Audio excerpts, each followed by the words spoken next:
문가리가 어제 의외의 이야기를 했습니다. 한반도 평화 프로세스 서두르지 마라고 정의용 외교장관 임명장 수여식에서 당부를 했어요. 성공시키려면 한미 동맹을 강화해야 된다. 이 말을 왜 했을까요? 그러면서 문가리가 조 바이든 미 신정부와 소통을 하고 협력을 강화해야 된다. 그래야 북한하고의 한반도 평화 프로세스가 가능하다. 그래서 한반도 평화 프로세스를 성공시킬 수 있는 마지막으로 노력할 기회다. 주어진 시간이 많지 않다. 지 임기 내에 별로 없다는 이야기겠죠. 그래서 가시적 성과를 올리기 위해 서두르지 말고 차근차근하게 해라 라고 말을 했습니다. 자, 자기 임기는 지금 1년 전보다 조금 더 남았고 또 바이든 정부는 완전히 북한과의 한반도 평화 프로세스에 부정적이고 그래서 2018년 수준으로 돌아가는 게 쉽지 않습니다.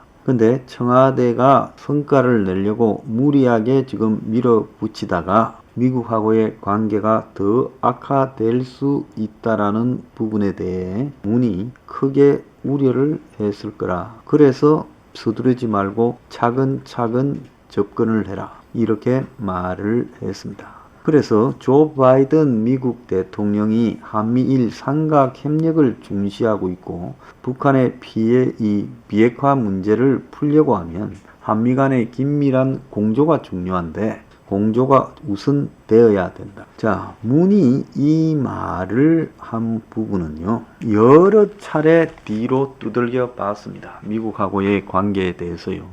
두들겨 보니까 아주 그냥 바늘도 안 들어가고 곳곳에서 삐그덕거립니다. 한미 훈련, 전자권, 방위비 분담부터 시작해서 한미일 삼각 안보 구도 모든 부분에서 어려움이 생기고 있습니다. 그러니까 문이 이런 식으로 가다가 미국이 더 문을 세게 닫아버리면 나중에 1년이 아니라 10년, 100년이 걸려도 열기가 어렵다고 보고 미국을 비를 잘 맞춰서 조금 뜸을 들이면서 여지를 타진을 해서 한 방에 밀어붙이자. 즉 문의 의지가 둔화된 게 아니라 미국 측의 한반도 비핵화 평화 프로세스에 대한 거부감이 의외로 높다라는 걸 그 장벽을 문이 확인하고 내가 자꾸 밑에 쪼으면 밑에는 무대뽀로 미국에 들이박다가 미국이 뭐 외교부에서 국방부에서 곳곳에서 다 부정적으로 돌아서면 바이든이 가만히 하는 거 보니까 오스틴 국방장관, 블링컨 국무장관 그리고 또 이 백악관의 NSC 보좌관 이런 사람들을 통해 가지고 역할을 나누어서 전부 이렇게 운영하고 있는데 옛날에 트럼프처럼 문하고 전화 한 통화로 자 북한하고 그냥 정상회담 하자 그렇게 하지 않는다는 겁니다. 그렇기 때문에 이자들이 다 돌아서 버리면 뭐 바이든한테 달리 옛날처럼 직접적으로 연결될 라인도 없고 문으로서는 이제는 아무것도 안 되겠다 싶으니까 미국 측의 실무 책임자들을 잘 꼬셔서 하자. 그런 쪽으로 방향이 돌아간 거다라고 봐야 됩니다. 근데 이렇게 말하는 가장 큰 이유가 미국에서 압력이 굉장히 세게 지금 전방위로 들어오는 것 같아요. 그래서 한국이 쿼드 모임에 참가하지 않으면 미국도 이제 한반도 이 무슨 평화 프로세스나 비핵화 같은 거는 아예 문가리가 말도 못 꺼내게 해라. 너 우리 편이 아니라 중국, 북한 편인데 왜 너하고 우리하고 뭐 비핵화니 평화 프로세스를 같이 하냐. 이런 정도로 압력이 지금 실무적으로 내려갈수록 더 세게 들어오고 있다는 거예요. 그러니까 문이 공개적인 석상에서 정의용이한테 외교부 장관 임명장을 주면서 서두르지 말아라고 이야기한 거는 지금 문이 자꾸 이런 부분들을 관철시키라고 압박을 하면 결국은 미국에서 반응이 굉장히 세게 나오고 특히 미국의 오스틴 국방장관 같은 경우에는 훈련을 못하는 군대는 이건 군대가 아니다. 정 한국에 박혀서 훈련도 안 하고 처박혀 있을 것 같으면 빼는 게 낫다. 글로벌 포스 리뷰라고 세계적으로 융통성 있게 미군을 이동 배치하는 게 낫지 않느냐. 지금 이런 이야기까지 나오고 있어요. 자, 이런 상황이 만약에 미국하고 한국하고 구체적으로 특정한 사안을 놓고 부딪혀가지고 한미 간의 삐걱거리는 모습이 연쇄적으로 도미노 반응을 일으키면 4월 재보선에 엄청난 타격이 될 수도 있겠지요. 그리고 미국이 불쾌한 감정을 노골적으로 행동으로 지금 보여줄 수도 있다는 거예요. 그래서 이런 부분들이 미국에게 굉장히 한국에 대한 강경한 입장으로 나타나도록 만들고 있어요. 그래서 이런 것들이 조기에 가셔야되면 선거 앞두고 치명타를 낳으니까 문이 꼬리를 빼고 서두르지 말고 살살 달래가면서 하라고 이야기를 한 겁니다. 그런데 최근에 미국, 영국, 호주 전직 고위 관리들이 아시아 핵 계획 그룹을 만들어서 거기서 나토식으로 핵을 공유해서 핵에 대해서 각 나라들이 공동으로 운영에 관계하도록 해야 된다. 자, 이 부분에 지금 이야기가 나오고 있습니다.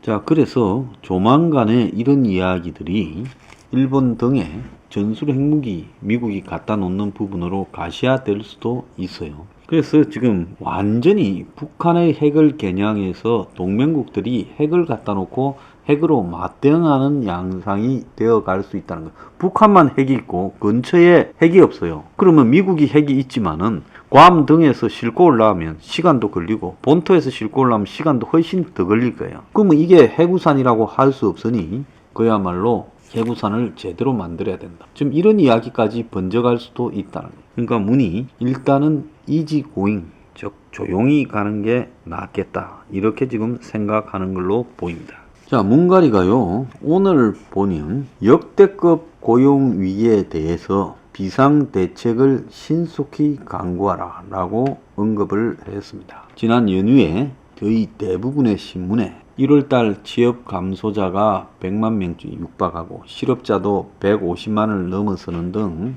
외환위기급의 고용위기가 발생했다고 보도가 됐죠. 그래서 문가리가 어제 수석 보좌관 회의에서 역대급 고용위기에 대한 대응으로 4차 재난지원금의 일자리 예산을 마련하라고 지시를 했어요. 자, 그러면 4차 재난지원금이 300만원 플러스 알파로 주는데 30조인데 여기에 공공일자리 확대까지 들어가게 되면 4차 재난지원금이 대략 1인당 한 4,500만원씩 나가게 될 거라고 지금 예상이 되고 있어요. 근데 재난지원금이 일자리 지원금까지 가게 되면 그 돈이 얼마가 될지는 지금 알 수가 없는 거예요. 30조가 될지 40조가 될지 알 수가 없다는 거예요. 그렇게 큰 추경을 슈퍼 예산으로 편성해서 나가게 되면 연초부터요. 올해 국가의 부채가 얼마나 늘어나겠습니까? 자, 그런데 문이라는 사람이 이런 위기 앞에서 당장 나오는 이야기가 일자리 지원금을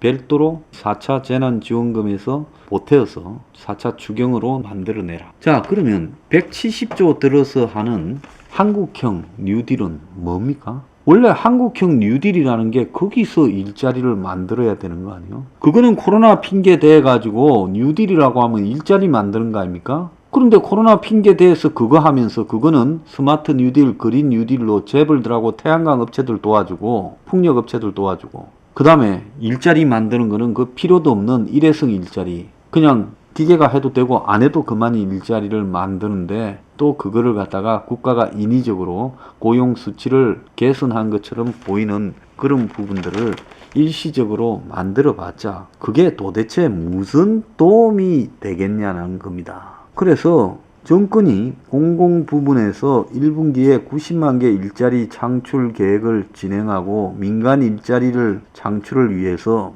발표했던 기업 민자 공공투자 110조 프로젝트에 또 속도를 내기로 했다는 거예요. 자, 이 110조는 또 한국형 뉴딜하고 다른 뭡니까? 참 희한한 부분인데요. 어제 문가리는 코로나 방역 확산 조치로 이 불가피한 측면이 있지만 민생면에서 매우 가슴 아픈 일이다. 업종별, 계층별로 양극화가 심화되는데 일자리 양극화는 소득 양극화로 이어지기 때문에 비상한 대책을 강구하라. 그래서 2월 달부터 국가에 돈 풀어가지고 추경 편성해서 일자리를 막 만들어라는 겁니다. 자, 이 부분과 관련해서 한국형 뉴딜은 뭐고, 공공 부분에서 1분기까지 90만 개 일자리를 창출하고 민간 일자리 창출을 위해 정부가 발표했던 110조 프로젝트는 또 뭐고, 그리고 또 재난지원금에 일자리 자금을 추가해서 넣으라는 것은 또 뭐냐는 거예요. 지금 디지털 뉴딜 사업 설명회가 열린다 해가지고 어제 정부가 디지털 뉴딜 사업 설명회를 공동으로 개최를 했습니다. 여러 업체들 다 동원해서요. 그래서 DNA 생태계 강화, 교육 인프라 디지털 전환, 비대면 산업 육성, SOC 디지털화 해서 올해만 7조 6천억을 투입하는데 개별 부처에서 하던 사업을 모아가지고 공모를 한다는 거예요. 자, 그것뿐입니까? 오늘은 그린 뉴딜 사업에 대대적인 투자를 한다면서 산업통상자원부가 그린 뉴딜 탄소 중립 실현을 위해 에너지 기술 혁신 연구 개발에 1조 1326억을 투자를 한다는 거예요. 작년보다 19.1%가 늘어났다고 합니다. 작년에는 9,506억이 투자되어서 수상 태양광 상용화, 수소 충전소 핵심 부품 국산화, 초급속 전기차 충전 시스템 등을 개발 추진했다는 거예요. 자, 그래서 올해는 신재생에너지, 수요 관리, 수소 연료 전지 등 그린 뉴딜과 관련된 탄소 중립 실현 기술을 개발한다. 이게 도대체 한국형 뉴딜에서 일자리 창출될 수 있는 부분이 어디에 있냐는 겁니다. 자, 그래서 계속 그냥 일자리 창출이라는 말은 뻥으로 계속하고, 그리고 돈은 엉뚱한데 다 쓰고, 그러면서 또 국가의 위기라고 하면서 또 재난지원금에다가 일자리 자금을 더 편성하라고 말을 한다면 이게 도대체 말이 되는 이야기냐는 겁니다.